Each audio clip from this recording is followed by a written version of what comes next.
Assalamualaikum warahmatullahi wabarakatuh. Salam sejahtera dan salam Malaysia Madani.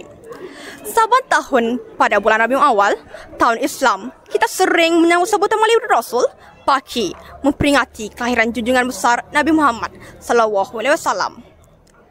Pada hari ini, 22 September 2025, persamaan 29 Rabiul Awal, SMK Tuban telah mengadakan sambutan Maulid Rasul.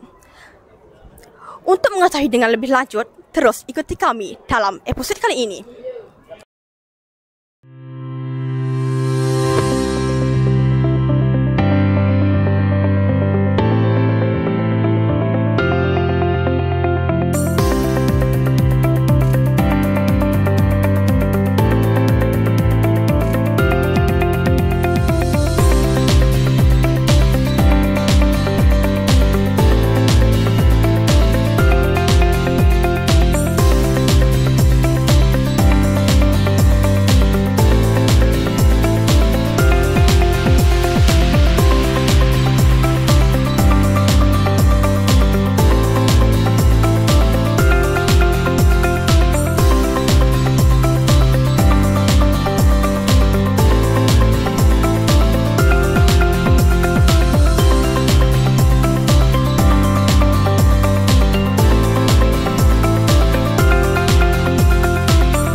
Bersama saya, Ustaz Amar Mirza sebagai penceramah pada program kali ini.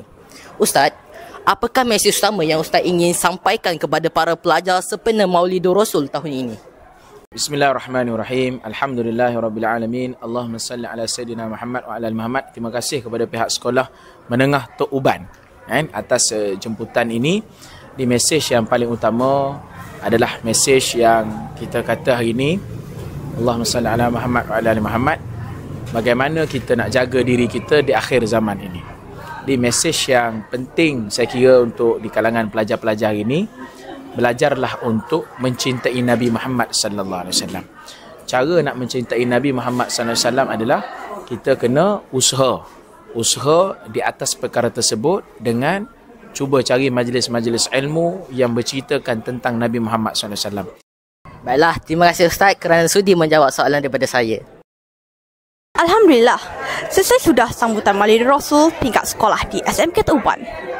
Sambutan bagi tahun ini amat meriah dengan perarakan dari semua guru dan pelajar. Semoga dengan ini rasa cinta kita pada junjungan besar Nabi Muhammad SAW semakin mekar dan tak akan layu. Sekian, terima kasih. Sekian, Tuban berinformasi.